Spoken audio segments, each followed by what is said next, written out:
We are all still waiting for the results that perhaps may determine the fate of the Diamondbacks season. Welcome in Tuesday edition of the Lunch Break here on KDUS AM 1060, streaming on the KDUS AM 1060 app, and you can always watch the program over on the KDUS AM 1060 YouTube channel and on the Twitter feed as well. Hope everybody's having a great start to their Tuesday. Chris Schubert with you. Producer Evan is behind the glass. 480-864-1060, the phone number if you want to get involved with the program today.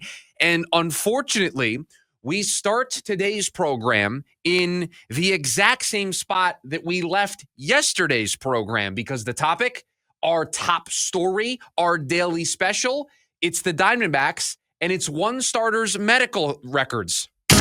Time for our top story of the day. It's the Daily Special. We are still awaiting the MRI results for Corbin Burnes and his elbow, and it is those results that I think are going to tell us a very specific story. Touched on this a little bit yesterday. We'll open the show with it today, because I am of the belief that the entire championship window of the Arizona Diamondbacks hangs in the balance of this MRI result.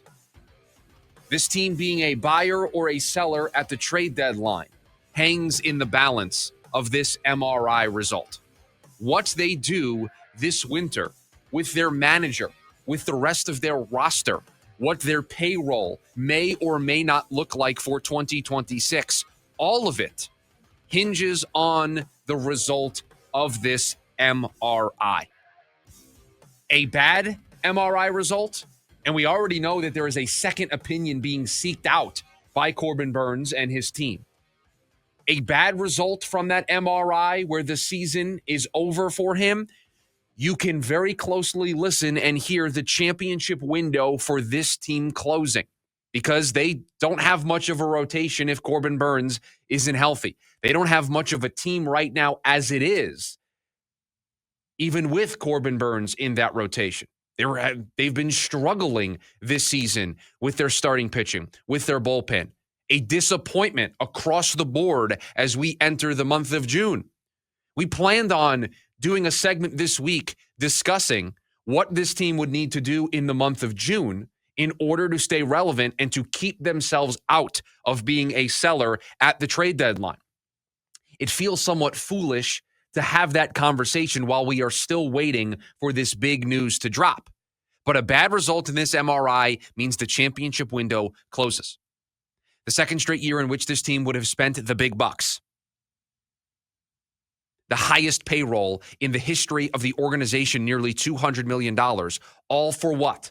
A team to lose their ace in the middle of the season, the biggest free agent contract that they have given out in the history of the Diamondbacks.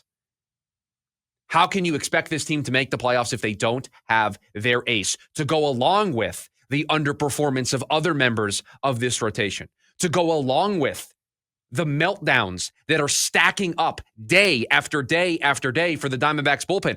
We didn't have a meltdown yesterday, mainly because the Diamondbacks didn't play yesterday. That's how common these meltdowns have become. So it's not just Corbin Burnes. There are other issues that have been plaguing this team that have led us to wonder if this team's going to have to be a seller at the deadline. If the cherry on top is a Corbin Burnes injury that forces him to miss the remainder of the season, the window slams shut.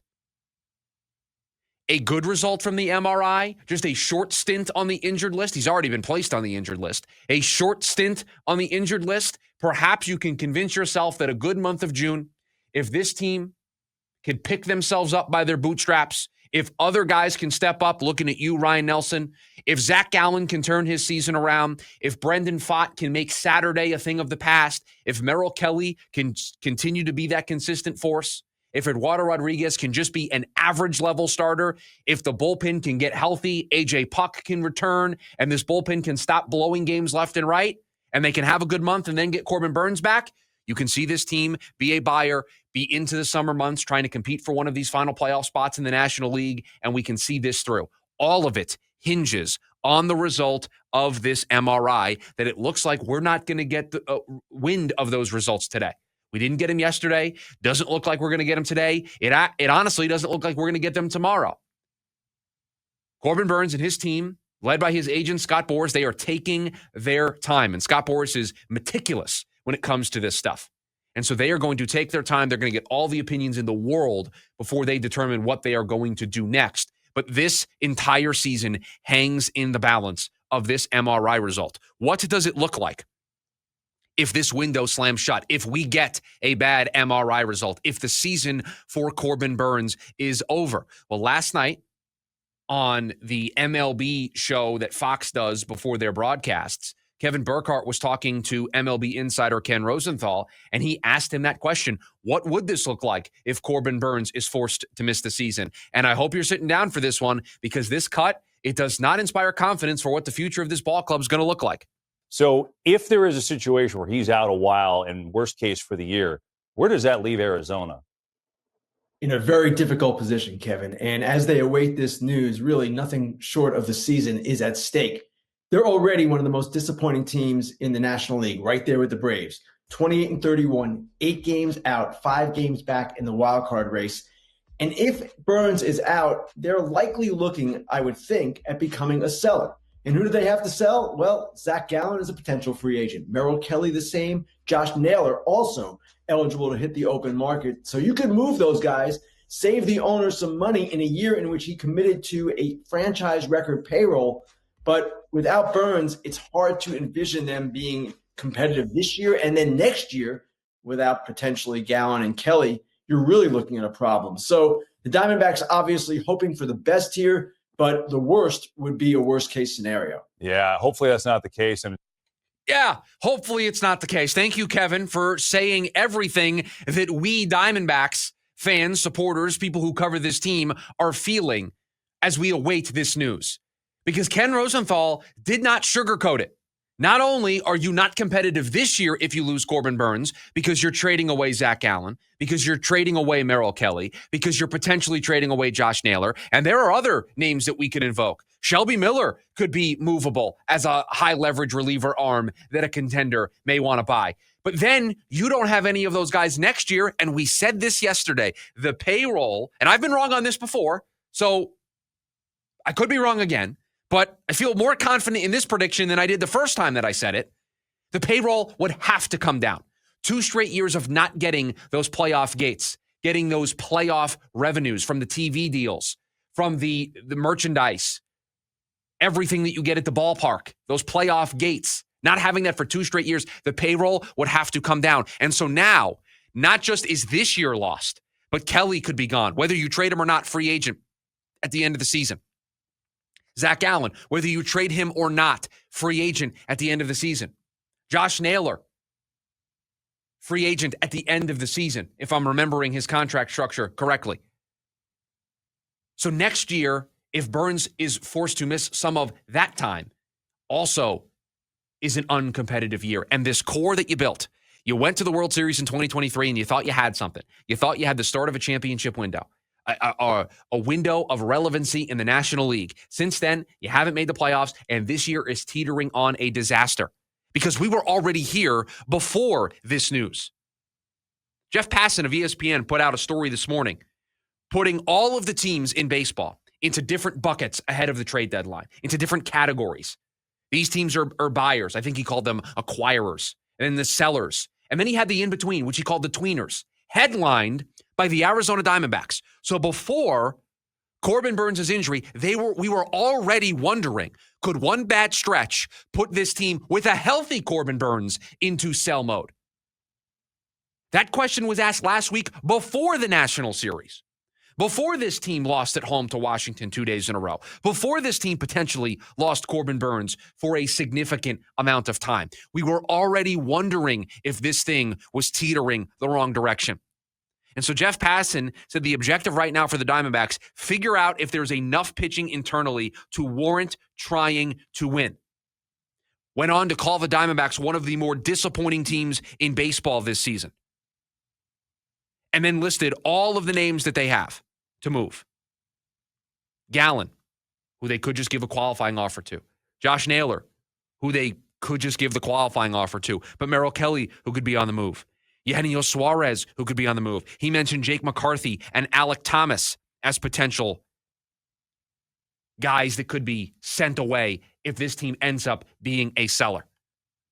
Everything about the next 2 seasons, the remainder of this one and the next one for the Arizona Diamondbacks, hinges on the health of Corbin Burnes and the result of this MRI. There's a path we go down here where if Corbin Burnes, worst case scenario, needs the dreaded 2-word surgery, I won't even put it out there into existence, but that dreaded 2-word surgery that would remove him for the remainder of this year and a large majority of next year. I don't know how the immediate response is we're in sell mode. We're already multiple games below 500. And now we've lost our ace.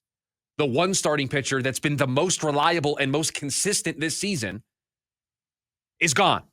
The guy that if you were trying to convince yourself this team could dig out of this hole, he's the guy or one of the guys you pointed to as to a reason why they could dig themselves out of this hole. And so then you entertain being a seller.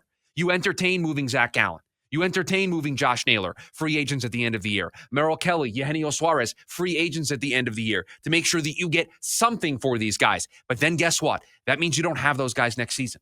And that means you have to replace a rotation that doesn't have Corbin Burnes for the large chunk of 2026. That doesn't have Zach Allen. That doesn't have Merrill Kelly. That doesn't have Eugenio Suarez playing third base. That doesn't have Josh Naylor patrolling first base. Do you see how the house of cards crumbles very quickly when you just tug on the one that is Corbin Burnes' elbow? Because the alternative is he has to just go on the IL for 15 days one time. It's just a couple of turns through and he is back. Maybe you're not selling these guys. Maybe you do go on a magical run in June and in July and in the summer months. We've seen it before from this squad. You have the talent. Ryan Nelson's been a great starter for you this season. Merrill Kelly has been good. Brendan Pfaadt had one bad outing. We're going to talk about that today on the show because it got lost in all of the chaos of yesterday. But if that's just a mulligan, if that's just one bad night and he gets back to being the guy that we saw at the beginning of the season, the depth, the length, the ability to give you every fifth day a chance to win, and the offense continues to produce, then you can see a magical run in June and July that makes this team relevant, has them in the mix, and they can be exactly the team that we thought they were at the beginning of the season. The talent is there. Don't allow the injury to confuse you. This team isn't going to sink because of the injuries. They are going to sink because of the underperformance of their bullpen, of their starters, and specifically guys that have been trustworthy like Zach Allen. That is what hinges on this MRI result. A team that was already teetering as it is, and this result could be the nudge that throws them into one camp or the other. Potentially the most important medical record in the history of the Arizona Diamondbacks. Has to be. I mean, this is the straw that breaks the camel's back. Not just for this season, but for this entire window that this team is trying to operate under. And then you have a serious conversation of what 2 years, 3 years down the line looks like. What does it look like with Ketel Marte's contract? What are those? Obviously Corbin Carroll's not a question. He's too young. It's a can of worms that gets opened where, truthfully, almost anything would be on the table. Almost anything. There would be a few exceptions, Corbin Carroll being one of them. But let's not put the cart in front of the horse because that would be earliest a winter conversation. But that's what hinges on this result. Because you watched the game on Sunday. We all watched the game on Sunday. You saw that moment where Corbin Burnes motions to the trainer. And there was a part of you that wondered, is that it? Is that the season? A season that was already spiraling out of control. Talks of firing the manager. Talks of being the biggest disappointment in the game right now. We were already speed running towards this team being a surprise seller with Corbin Burnes healthy and as of late pitching like Corbin Burnes. It flashed before your eyes on Sunday. Corbin Burnes being out and motioning for the trainer was also the signal of this season is done. That's why this MRI result is so critical. And it feels like we're going to wait a couple of more days before we find out what this team is going to do and what the diagnosis is for Corbin Burnes.